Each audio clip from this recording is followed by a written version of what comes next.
creating this for ourselves. So we want to say greetings and thank you for attending Women of Concern Professionals and Strategic Conscious Networking International Women's Health Month series. Now, the purpose for this, the title itself shares a strong relationship to what we know we're constantly fighting. And I have to bring out the fact that our very own Meghan Markle, she said a lot about that image production. So it's the removal of the mule image of Black women and health. This series is constructed for the purpose to support the dismantling of negative image production regarding women of African diaspora, regarding health and medical practices that has been attached to our bodies and our identities. So we want you to stay with us for the next several Saturdays for the whole month of March, because next month we're going to talk about Black women and dental care. Don't hear that much, but we're going to talk about two powerful dentists that are Black, they are female, and they're doing it. And they're going to educate us on the importance and the impact of hygiene care. On March the 27th, girl, put on your outfit and let's go work out, because it's going to be on like popcorn. It's going to be Black women and staying fit and fine, and fabulous after 50. Now, you know I'm going to be up in there. Oh, yeah, that's going to be a lot of fun. And also, be sure to register for our Jazzy J's Young Business Women discussion, maintaining a business during the COVID era. We're excited about these young, powerful women that will be on that series. They are 35 and under. And as you know, WOCPSCN, that is our mentoring program. We believe in helping the socioeconomic response to women by helping and support those. We have the wisdom, we have the knowledge, because we've been around for a minute and we want to share it. So listen, you can find us on LinkedIn. Join us there. We have WOCPSCN, our Facebook page. We're on Twitter. We're on IG. So consider becoming a member and establish your own community chapter. That's available to you too.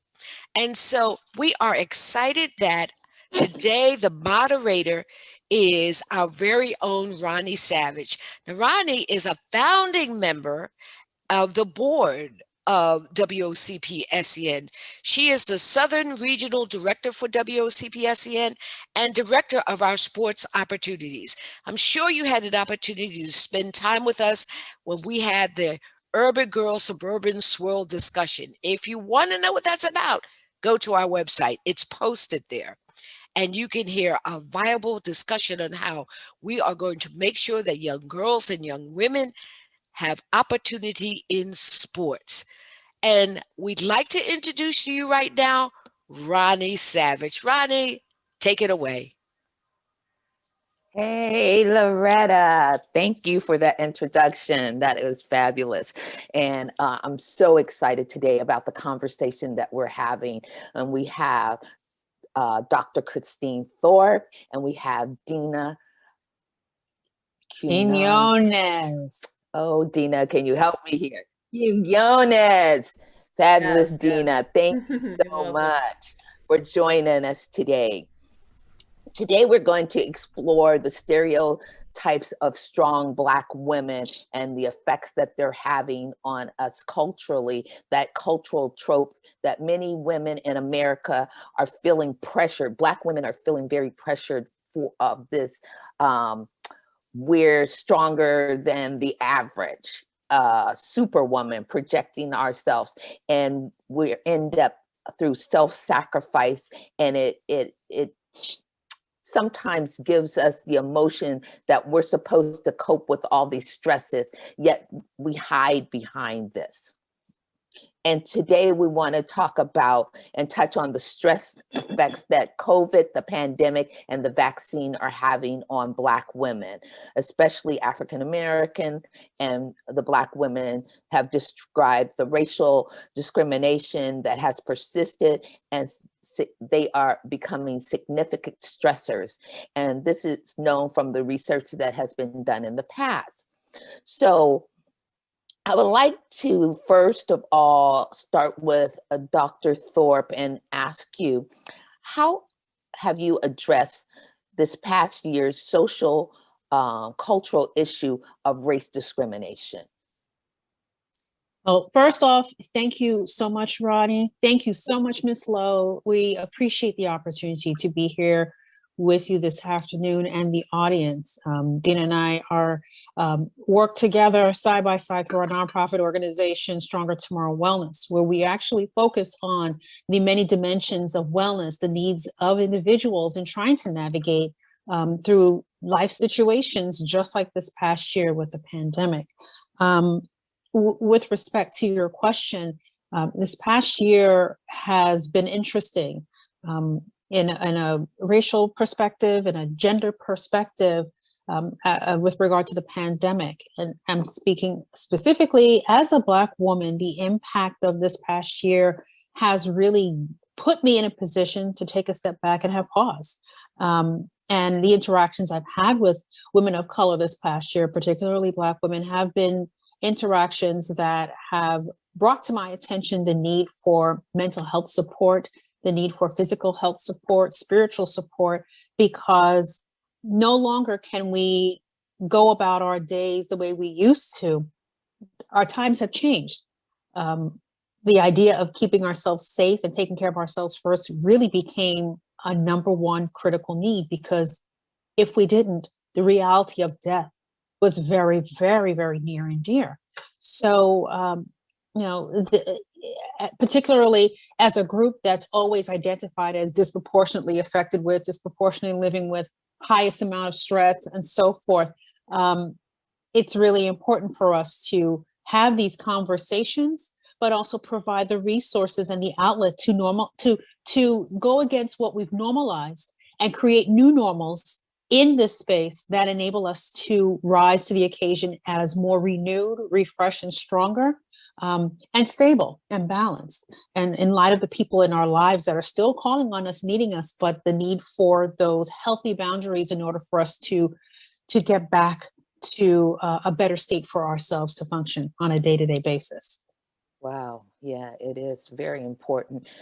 Dena, I wanted to ask you, what are the tools that you're utilizing in preparation of anticipating these discriminatory norms that we're trying to roll back? When you say anticipate, can you tools to anticipate in terms of in terms of anticipation, I more so try to, given the times of uncertainty, I try to focus on tools that can help me through each present day, that allow me to really remain grounded and remain the best version of myself as a mom, as a daughter, as a friend, as a sister, as an educator, and being able to show up both as my best self professionally and personally. I've had to rely on tools that day-to-day tools that allow me to be present in all of the different roles that I have to show up in. Sometimes changing hour by hour, right? Literally, right. Teaching my class or minute by minute on Zoom, and then, having to put myself on mute because my daughter's having an issue with her homeschooling and whatever issue decides to present itself. So I really focus on being able to ground and function daily. And some of that is, I have a daily yoga practice. I often, first I want to say, my faith in God and prayer first and foremost is my number one go-to, right? And right, I really have been able to realize the power of the breath, the power of, just even 5 moments of breathing and taking some time, even if I have to go into the bathroom, in my own house and just lock the door, right? Just being able to really access things that are readily available.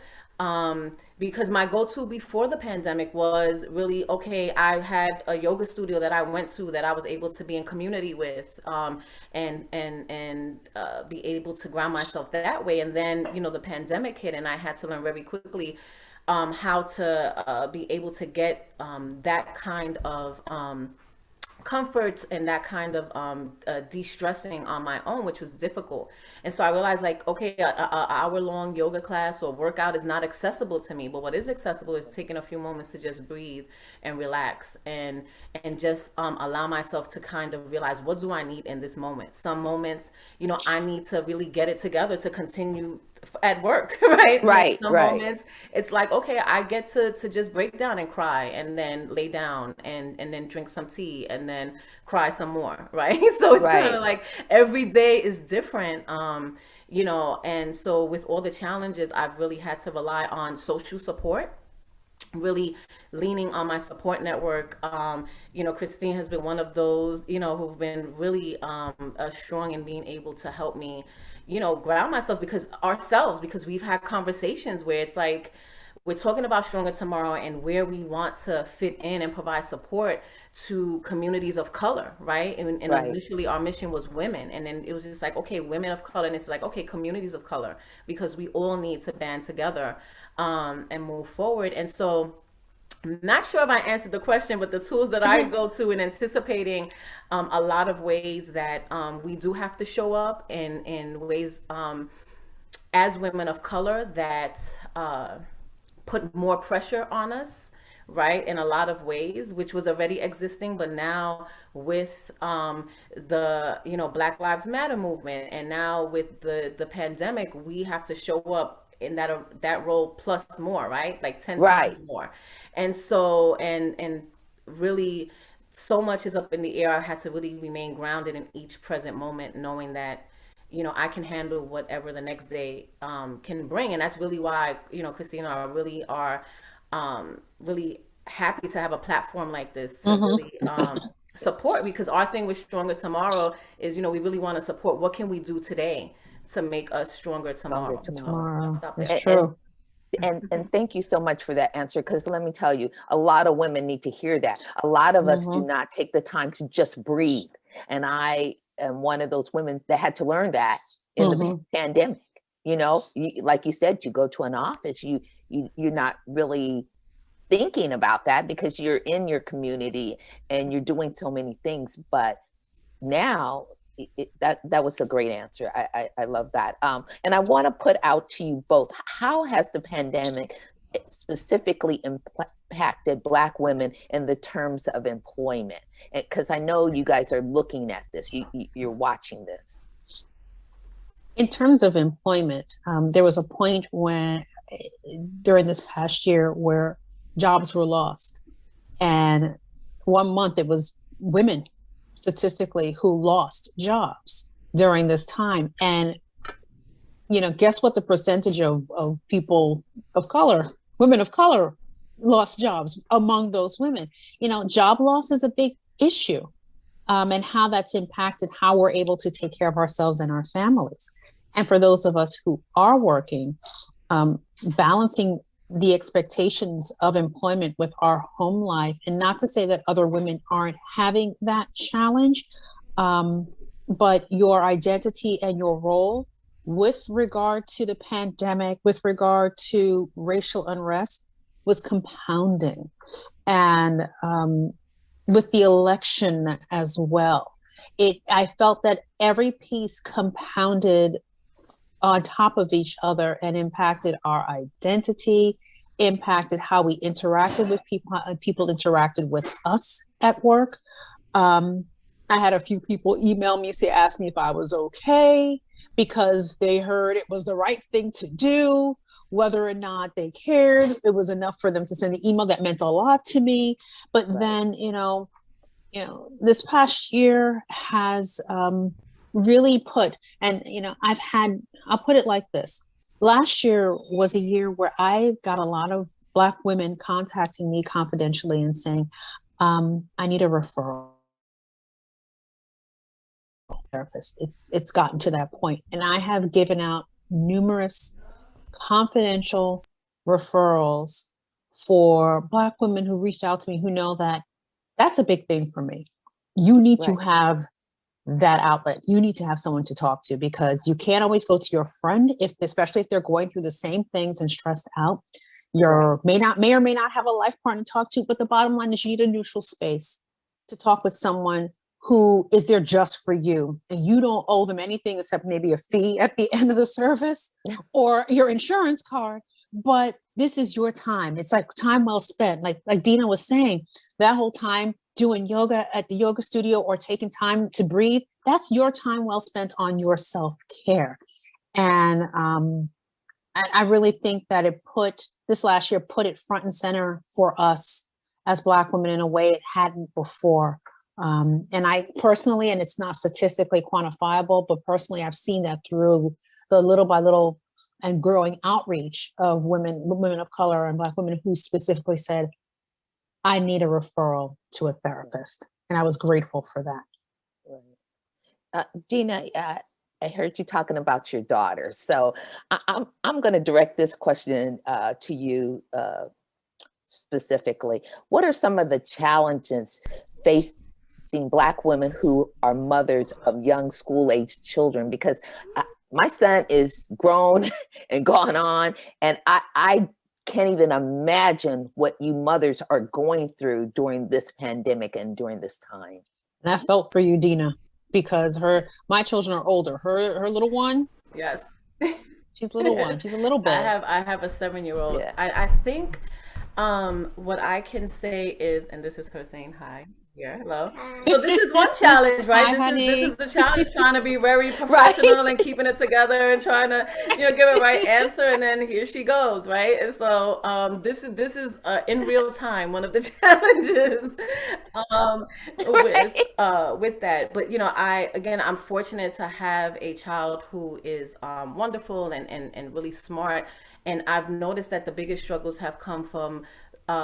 We're all struggling. Let me just start there, and I want to acknowledge that as mothers, it's a struggle, regardless of the type of job that we have, right? Whether we're on the front line or if we're at home, it's still a struggle because our kids are really dealing with the adjustment in addition to ourselves. And like I tell my students, we're literally building a plane, trying to fly a plane while we're building it.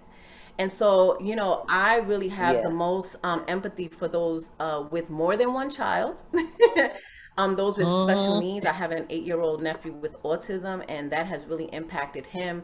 And, my brother and my sister-in-law around care. So I think that those who are most impacted are with the youngest children. I really also feel for those parents who have kids who cannot read or write. Fortunately, my daughter reads and writes. So trying to manage online learning with a small child, right, that it should be in an environment where they should start learning how to be around other kids and,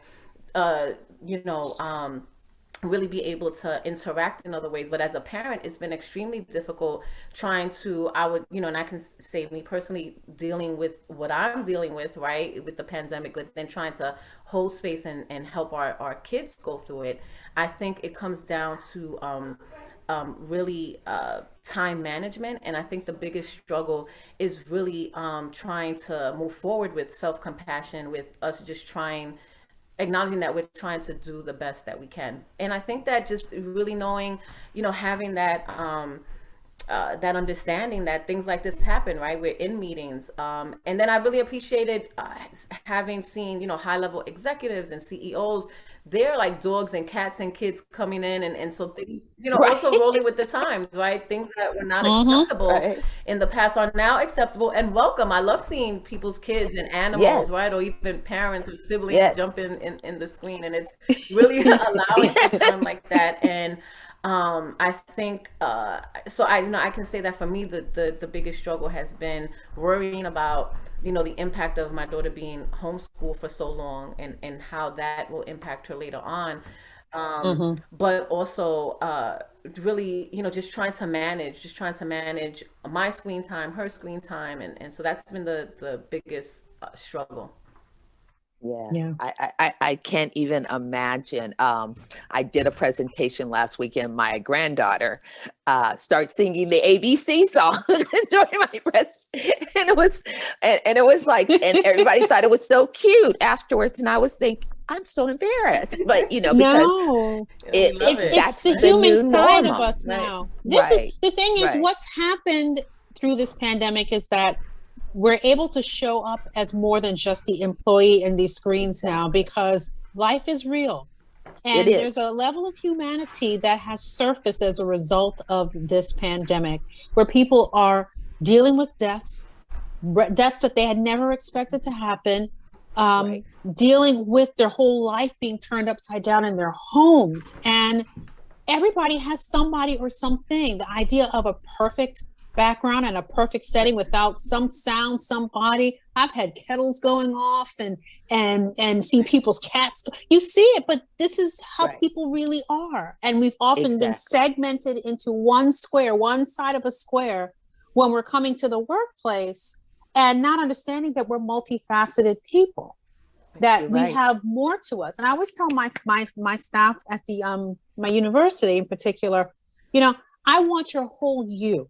Because when you're divided, I can tell, because you work divided. You, I know, are not just a professor, an educator, or a researcher. You're a parent, you're a spouse, you're a partner, you're a daughter, you're a friend. You bring all of that to work because I can now see all of you and how that impacts how you interact with students.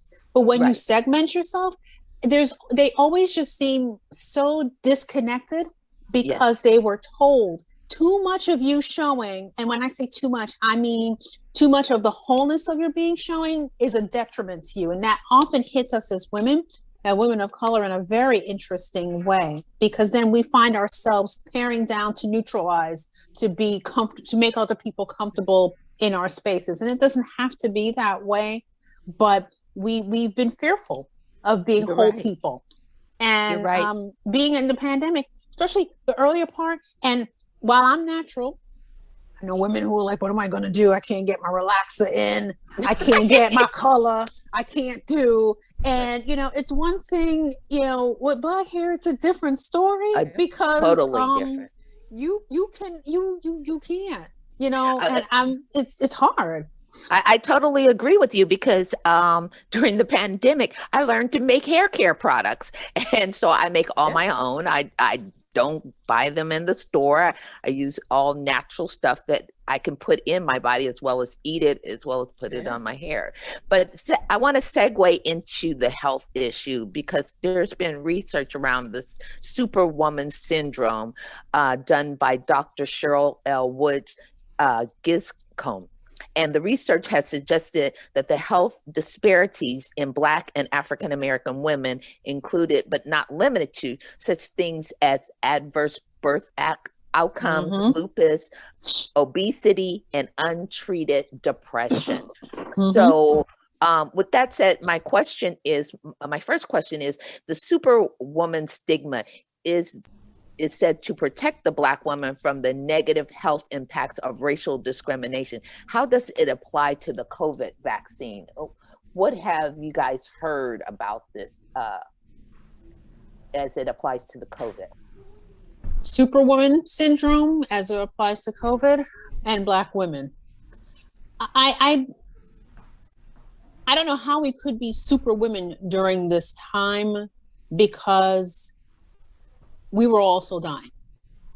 And you can't be everywhere, do everything. The idea of putting your mask on before you serve any and take care of anyone else, wasn't just a line anymore. It was a reality. We had to do that because if we didn't, we risk getting sick and potentially dying. The whole Superwoman syndrome, I think, has been bucked in the sense that we couldn't do it all and be all everywhere. I think it slowed us down and put us in a state that if we took a moment, we could use it as a point of reflection and think, wow, I have been doing this, that, and the other every single day of the week now. And a year ago this time now, we were just home. That's it. And the first week coming up would be the first week fully home, working from home and trying to think, okay, normally I would be going here doing this for somebody, doing that. It's not happening. What do I do? That was a very important time for us to begin the self-reflection, the retooling, restructuring of our lives and thinking down the road, what do I need to make differently happen in my life so that I can get to a place that I feel more human and not overextending myself for the benefit of others all the time. No, and I agree. I think it was also a time where we were forced and able to redefine self-care, right? What does self-care mean? What does that mean in our home, right? What does you know, really caring for myself and my family look like now that we're all together and there's not that disruption of the day, dropping people off, going to work, coming, relying on even other people to either cook your food, right, or going to the store to get your hair products. Like, we were home, like, hey, I can cook this and also use it as a hair conditioner, right, and I can right. So we were forced to redefine what is self-care and how we can really carve out that time for ourselves. And I think that whereas there are a lot of great stories around women who were able to find that time and just have more time, because I know a lot of women in my network, they were able to start working out, they were able to start just having sit down while having a cup of coffee or tea instead of grabbing it and drinking it on the train or in the car on the way there.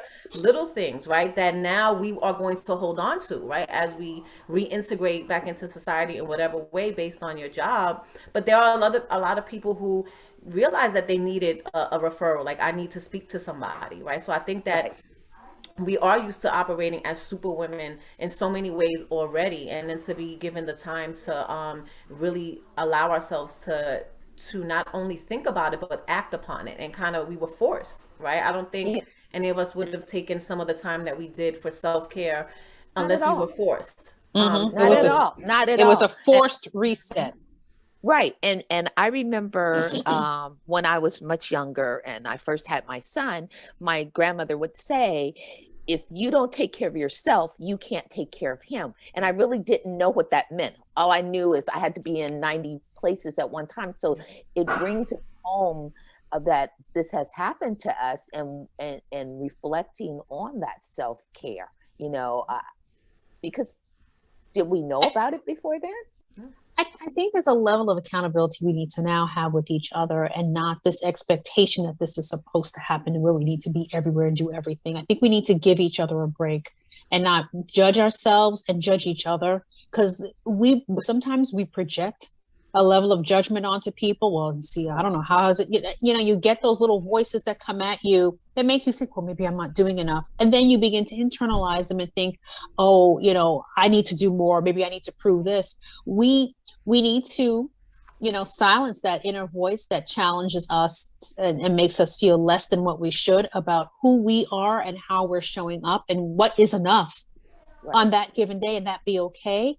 And the naysayers and haters that are around that have to be the peanut gallery in your life, they don't need to be in your life anymore. It's to fill your life with people who have something positive that they want to say, positive that they want to share, to help encourage you along. And building those networks is much more valuable to us, and I think has definitely surfaced this past year than what we might have been experiencing before. But we can be brutal to each other, and we can be brutal to ourselves. And my hope is that this year has challenged us to really reflect on this and understand that people are not okay, and we as Black women are not okay. And it's okay to say that we're not okay. Doesn't mean you're weak. Right.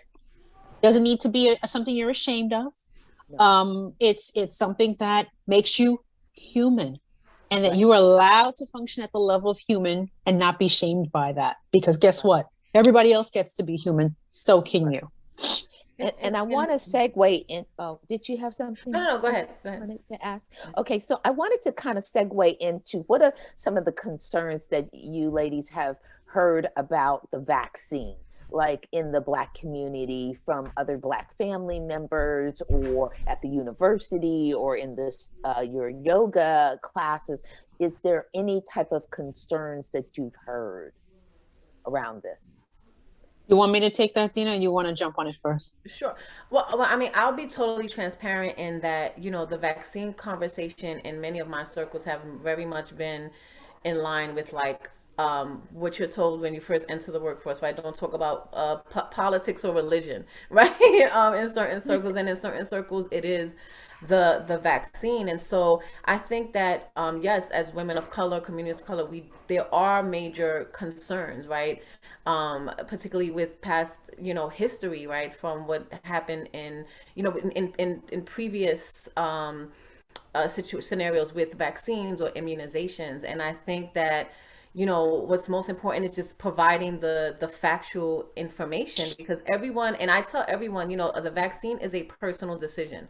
I have my students have several questions. Well, I heard this and I heard that, and I said, well, I'm not going to entertain anything about what's valid and what's not, but what I can give you is what the factual information is, so that you can make your own decision, right? Make a biased decision. So I think that there are a lot of valid concerns pro-vaccine and anti-vaccine, and I think that what's most important is honoring everybody's point of view and their space, and then providing the information. If a person says, well, is it true that the vaccine can do this? I can to you, if will the vaccine do this to me if I get it? What I'll say is, I cannot answer that. The vaccine works on everybody. Everybody's personal health situation is different. But what I do know is that this is the factual information that we know right now in this moment about the vaccine.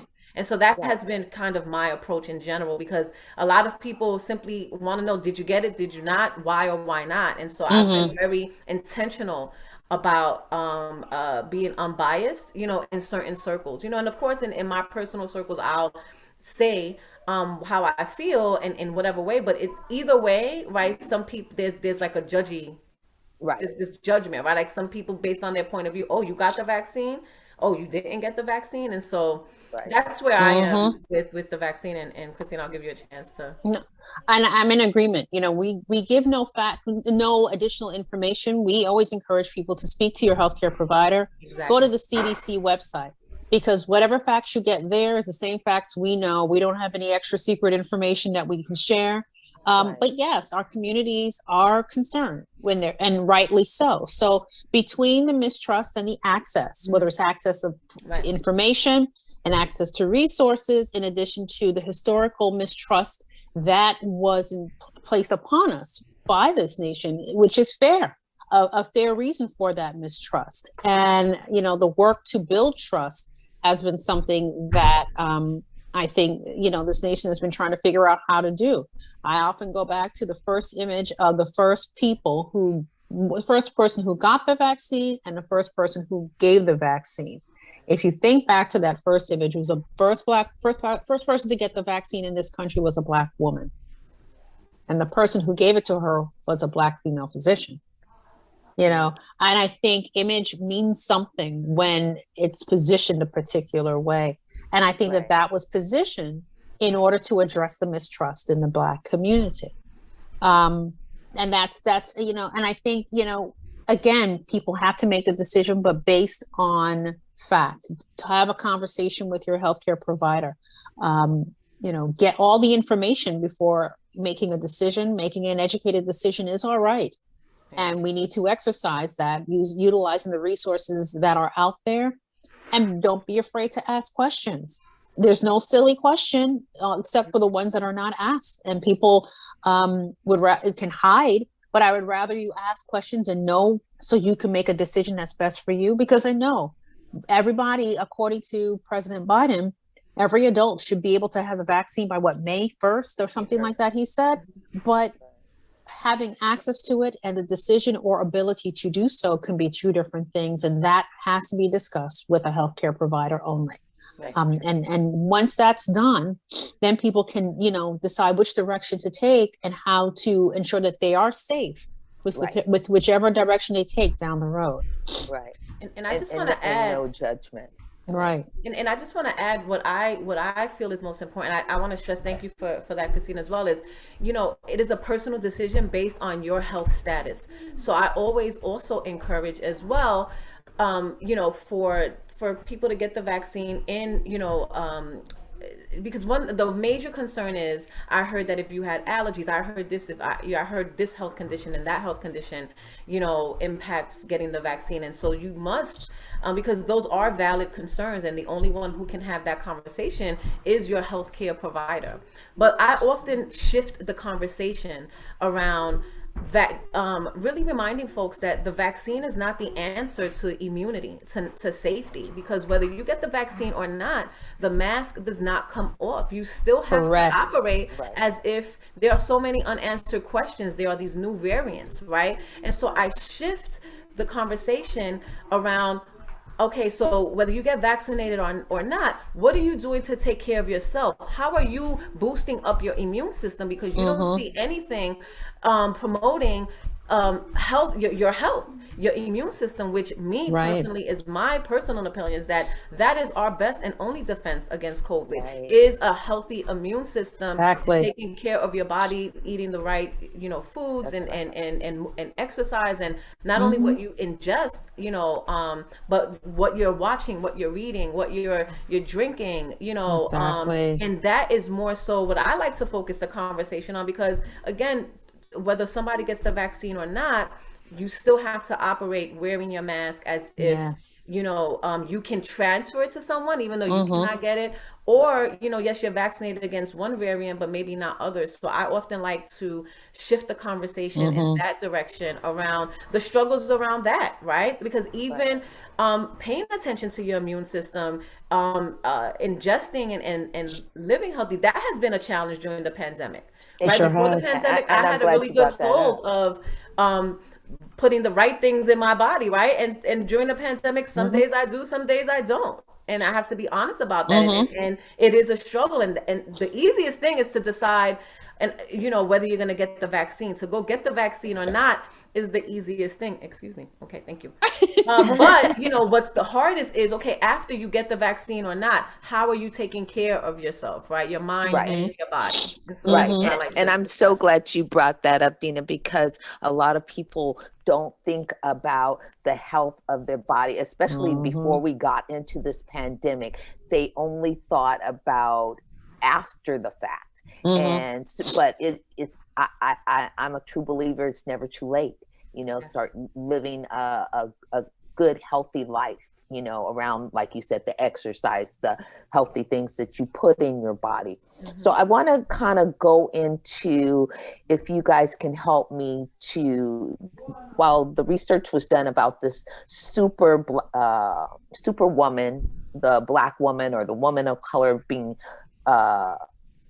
the Superwoman, and what are the benefits to preserve of self, family, and community, and then what are the liabilities, the relationship strains, the stress-related health behaviors, and stress that embodiment of being this superhuman, and how are we going to navigate it through the rest of this pandemic? Where do you see us going? So, in looking at it in a mindset of balance, our mental state is very important in terms of how we perceive ourselves. I am calm, centered, balanced. I'm a strong person. I have my weak moments, but I know that if I take time to take care of myself, I will be renewed, and I will be super, and I will be strong, and I will be fabulous. It's kind of like, I guess in my mind, on some level, the idea of being a superwoman just makes you feel like you've got muscles and power, but at the same time, you think about it that way. And it's kind of like that swagger you try to show up with, or you leave your house that, you've got this shell that you use to protect yourself so that you can feel invincible in the world. But then you come home and you want to shed that and rest and retool. And that, I guess, is the balance of the whole superwoman image that we are, we live through on a day-to-day basis. I personally don't want to be embraced the term superwoman. It's too much to live up to. I would prefer to just be me. And I tell my staff, I make no promises, but I'll do my best. I never say I'm going to make everything happen and I'm going to save the world in one single fell swoop. I don't make big promises I can't keep because I'm human. I might make a mistake. I might not be able to achieve what you've asked me to achieve on behalf of the group, but I will do my best. And I promise you I'll do my best, and I will own it at that level and not beat myself up because there is this expectation for me to leap buildings in a single bound and, you know, fly from place to place and do it without breaking a sweat. You know, we get tired. And I think, you know, when I come into spaces and I talk about, you know, the human side of being a woman, being a Black woman, and I say to people, didn't you have lunch? Oh yeah. I said, don't you eat? I eat. Oh, is that what you do? I said, yeah. Why do you think I'm not hangry? I eat food. Every day I have lunch. Do you build in lunch hour? No, I work through lunch. I said, and that's why you're cranky at 1:30 in the meeting. That's why you're not cranky. I said, yeah, because I don't like to be hungry. You know, so for me, having lunch is a superwoman act, if that's the case, because I think it's super to eat. I think it's super to take care of myself. And if I can teach someone that the reason why I'm not feeling, you know, off in the afternoon is because I had lunch and I make sure I have breakfast. Someone tried to call me, one of my staff called me in the morning. I need to talk to you. I'm having a crisis. And tells me the crisis. I said, after I finish my breakfast, you can send me an email and I'll follow up with you shortly. Oh, I didn't realize you were having breakfast. Yes, I do that too. I eat breakfast. I take care of myself. That's just part of my life. And after breakfast, I'm able to think and address the problem. And they were surprised it was addressed easily. It wasn't a big deal. I think the title Superwoman definitely needs to be reframed in a way that brings it to a more, you know, palatable level. I just think the whole term Superwoman is a label that is, for me, a little too much pressure. I would rather not be labeled as such. I would rather be just me and doing my very best with what God has given me to be able to do on every given day. And tomorrow's a new day. I restart and do it better. And I would hope that women, you know, really rethink the whole idea of I could be here, there, and everywhere I'm wearing a cape. I don't want a cape. I don't want an S on my chest. Just a C for Christine. That works for me. Yeah, like, yeah. Don't project onto me. Don't project. Too much projecting is too much. Yeah, I'm good with the C on my chest for me. I love that because, you know, I'm guilty of that as well. Work through lunch, don't eat. And then, like you said, by 2:00, I'm cranky. And I now hearing this from you, that the question is, why did you miss lunch? Why is it that so important that you did not take care of your body? It's not. So that you're cranky, you're yapping at people in a way, and like, she's an angry Black woman, because, you know, we're angry. Yes, but now we're angry. But you're hungry. We're hungry. And you're I think, hungry. And we need, and not only that, we need help, right? I think that it's really like the whole Superwoman syndrome is trying to do everything yourself, right? And I think that it's really seeking the support that you need. And it took a lot for me to seek that support. I was really big on telling other people, but I was forced into a situation where I had to seek help and seek the support of others and my circle, which were most often or completely for me other women, right? Who had just as many responsibilities, if not more than me, who were willing to come and help me and spend the time, you know, that I needed. And I think that making that more normal, right? Normalizing it. When you're in positions to allow that. I have a graduate assistant who's a woman of color. I have to force her to like not do any work on the weekends and not make herself accessible, create boundaries. You know, I was on a panel where, you know, there were two managers and CEOs of large entities, and one was just like, you know, I've leave it to my staff to figure it out. And another one said, no, I make my staff tell me how they're going to practice self-care. I model self-care. And so I think normalizing that, you know, especially for us women, helping each other, normalizing asking for help and normalizing accepting help. I know I, for one, was always willing to help, but it was harder for me to accept and receive the help. Normalizing receiving that help, you know, is, you know, I would have someone who had more kids than me and a bigger family and 3 jobs willing to come help me, you know, with some things. And I would be like, you know, I can't ask for this help. Right. And, you know, I had to accept that if they're offering it, you know, I should say yes if I need it. Why am I saying no? Yes. Right. That, and then saying never look at that. Yeah, that's saying never look a gift horse in the mouth. So ladies, how do we navigate this? Because I'm guilty of this as well, being totally transparent, is that receiving the help. I'm like you, Dena. I will help everybody. I will say yes to everything. But how now do we navigate in this pandemic of receiving that, being able to say, okay, I'm going to let you help, because, you know, we're trying to look like we got it all together. So how do we do that? I think, and for me, it's to know your safe spaces in your life and the safe people you can go to, who love and value you, who trust you, who you respect, who you trust, who are not going to judge you. And I think we can think of a handful of people that if you called and said, I'm having a moment, can we talk? You know, Dena's one of my go-tos. Just this week, and I was saying before we got on the call, I said, I was having a week. And Dena and I had a conversation, and Dena sent me some good vibrations and some good energy my way. But it was just the conversation, having it with her, with someone who, you know, we mutually love each other, respect each other, value each other as sisters, as friends, as partners in our work.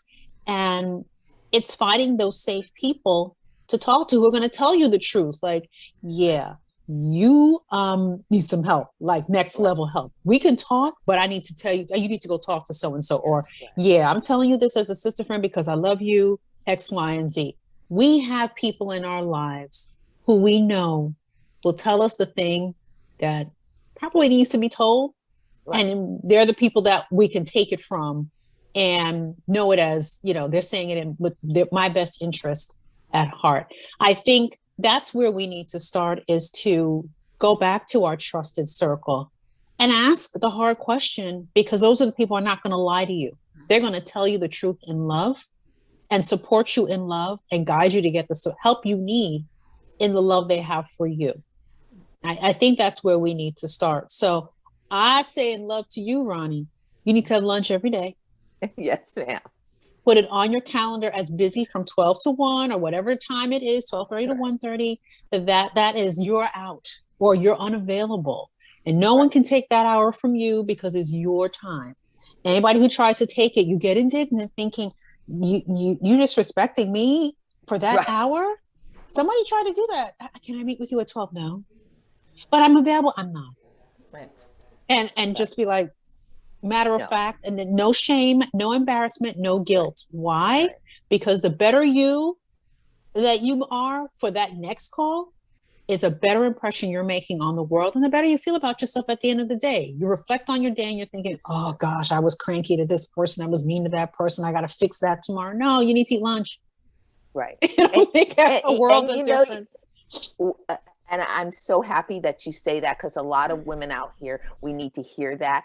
Because I remember being in the office and would always, you know, lunchtime, I got off the phone, I shut down, and I went to lunch with my friends. But now all of the mothers, women of color are at home now, and we're working through this, and we don't have that outlet. So Dena, what type of maybe thing that a woman could do during that hour or that half hour, whatever she gets during the middle of the day, what could she do to focus on herself and her health, to make herself stick to that time during the day?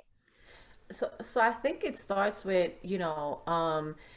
really committing to yourself, and it starts with that self-awareness, right? It first starts with, why is it so hard to take just 1 hour of lunch, right? That's not an unreasonable ask, right? I want to take some time to eat, right, and nourish myself. So I think it really starts with that self-awareness around, why is that so hard in the first place, right?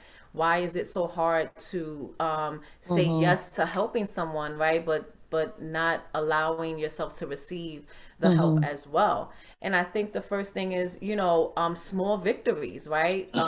Once you identify that, and maybe you're not sure why, but you know that you're ready to commit to yourself, is really sticking to that as much as possible. Maybe the first week you only take lunch twice, right? But celebrate that. And then maybe next week it'll be 3 times, and then 5 times a week you take your lunch hour. And then during that lunch hour, make sure that you're really eating and you're really just taking that time for you, and that you didn't say no to the conference call or the phone call, but that you're not at your desk going through emails, right? Right. While you're eating your lunch or doing something else. It's really taking yourself out of the environment and just making sure that you completely detach, right? And, and whatever you do with that hour, make it your own. And then what you do during that hour to sustain yourself and refuel yourself, whether it be with just maybe a nap, or maybe just logging off, or reading a book that you've been going to, and then maybe eating, whatever you decide, it'll come to you. Like, you start looking forward to this hour of doing this or doing that, or doing nothing. I also am really trying to normalize the being okay with doing nothing. Doing nothing and being is doing something, because sometimes you need to do nothing to be able to do something later, right? And we do not allow ourselves as women, as mothers, to just stop and do nothing. Right. We have been very overstimulated, though. You're right. And there's so much value in that. So much. And, there's a lot of value. And not feeling bad about it. And then Christine said it's committing to yourself, honoring that time, and then not feeling bad about it.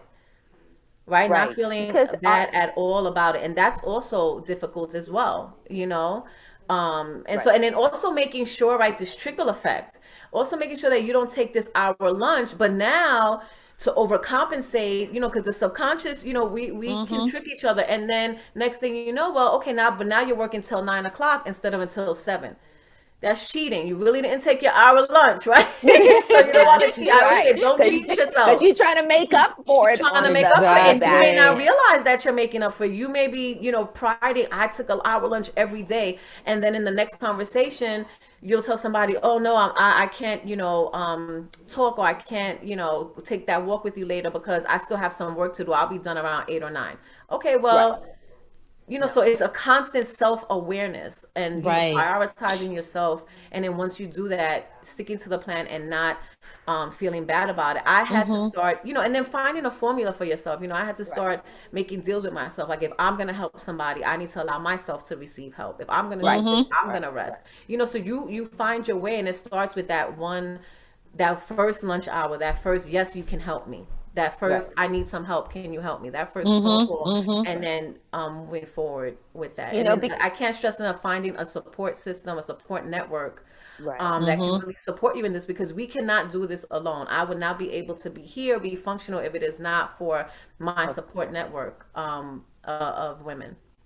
See, and I believe that so intensely, but we don't do that because our Western society, back when we were going through these wars and they started building these factories, and we went from having that balance to, because I know in European cultures, because I've been there, where they don't have this 40 hours a week, it's a more balanced. They have more vacation time, and we don't. How can we retool that as women of color to bring in maybe a 4-3 work week, because we don't need, first they said we couldn't work at home. Now we've realized that we can work remotely.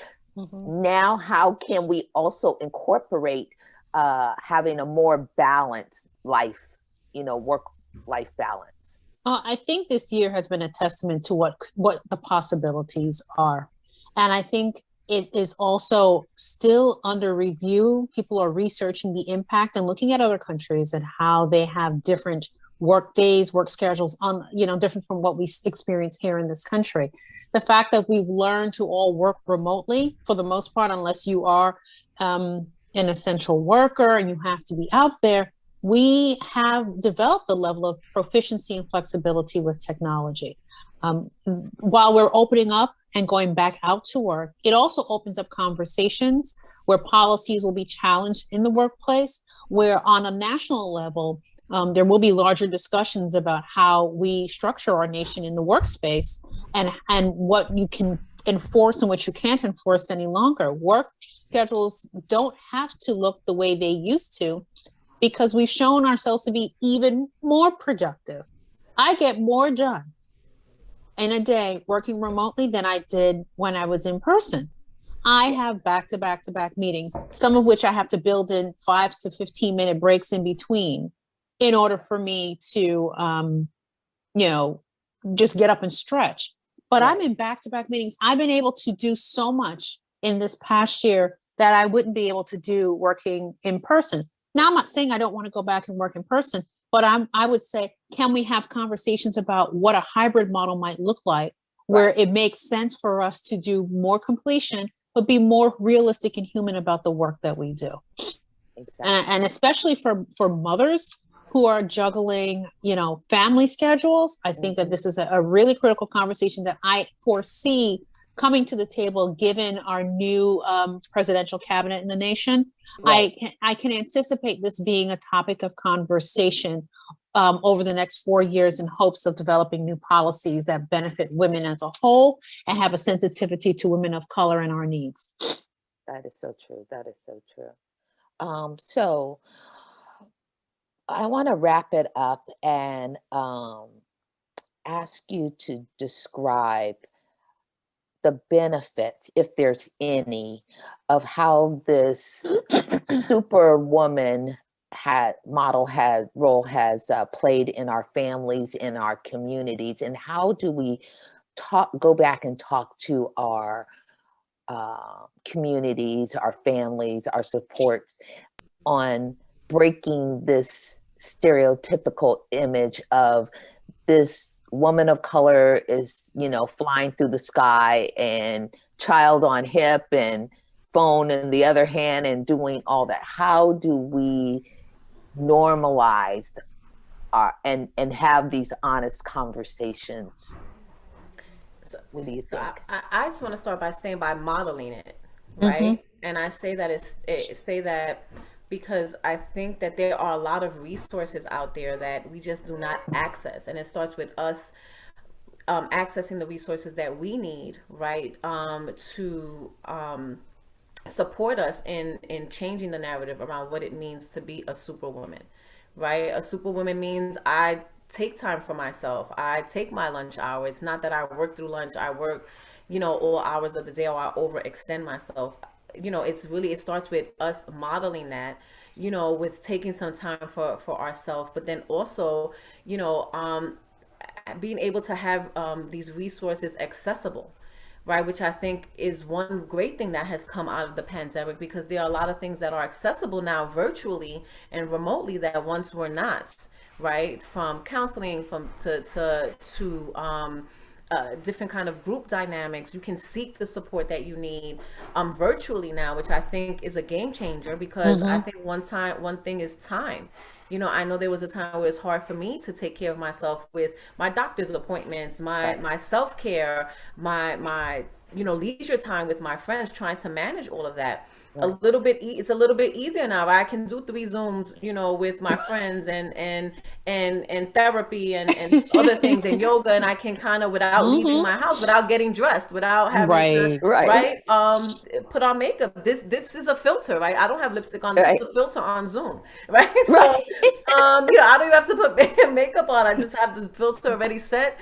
And so it's really like thinking out of the box, and again, normalizing what has not been normal in our life. and just really starting with ourselves and modeling, and starting with one little thing, one realistic thing. Not saying I'm gonna work out tomorrow, make sure I self-care and take a 2-hour lunch to make sure that I really, so we're not making up for lost time. We're incorporating little habits, daily, like small victories, day by day, and coming up with a realistic plan too. I think is important as well. I love that. Thank you. I think as Black women, we can all speak of the lessons we've learned from our mothers, our foremothers, one of which was, trying to do it all. And some of the things that we may be carrying that were done by previous generations of women. Right. And we are of the generation that is doing even much more in different ways than previous generations of women were doing, but are still being held captive to the expectations that have been placed upon us. I think it's time for us to challenge that in our present state, and think back to what we've learned, and realize, with the support of other women who are like-minded, that is no longer acceptable or healthy for us. And you can say, I see how this affected Aunt so-and-so and great-grandma so-and-so, and with them trying to be everything for everybody, and ended up falling apart physically, not taking care of themselves, and it being a sad situation. And do we really want to carry that on as a legacy and pass that forward to our daughters? Are we interested in teaching our daughters the same belief that they better be everywhere, do everything, and wear that same cape? Is that a fair legacy and lesson to share with them? One that we know has been detrimental to us. Right. How do we do things differently so that the next generation is not fighting the same battle? And I think we need to look at it that way. If you feel like this is a badge of honor to walk around and try to shame other women because they're not everywhere doing everything, and they just seem like they're perfect, living on Wisteria Lane and everything is just right, and shaming them for that, you have some deeper issues to assess within you as a woman, and a woman of color who needs to present a certain way. There's no glory in it, and all you're doing is harming yourself, harming future young women in your families who learn that that's the only way our women are supposed to function, and we don't have to embrace that any longer. And it's no longer a fair deal to pay forward in future generations. I think listening to this call, for those who are listening to this call, that this should be a conversation looking at how Superwoman syndrome has impacted the women in their families, and where has it been a pillar of wonder and grace that we want to stand on, that we should emulate, because it doesn't bode well. It's not a healthy way to live, and it's painful. And we need to retool and do new approaches for our own mental, physical, emotional, spiritual, and all types of wellness. We need to move in different directions.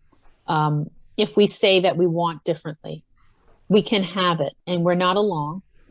We're here on this call talking about it, and we're practicing it. It's a day-to-day effort, but it's worth it.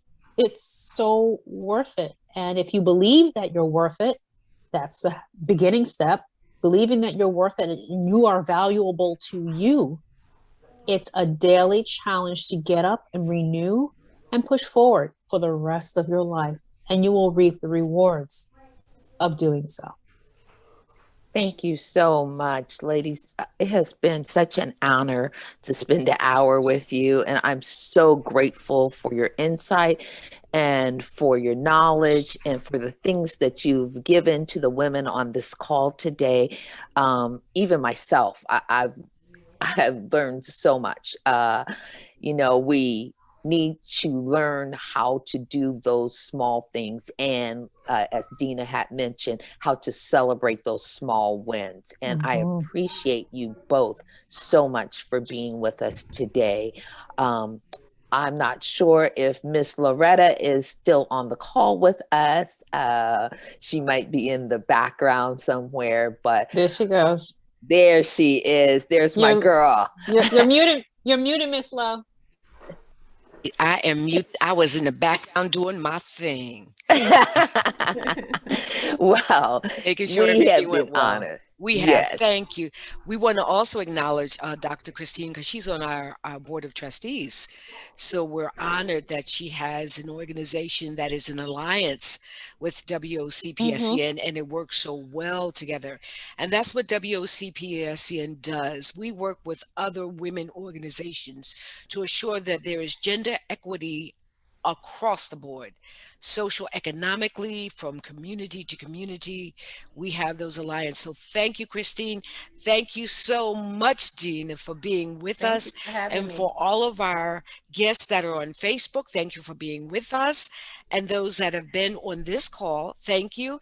And this will be on our page, WOCPSCN. Please feel free to be a member. Join us. Be with us as we move women, images, and direction forward. Thank you so very much, and we'll see you next week. Thank you. Take care. Thank you. Bye-bye.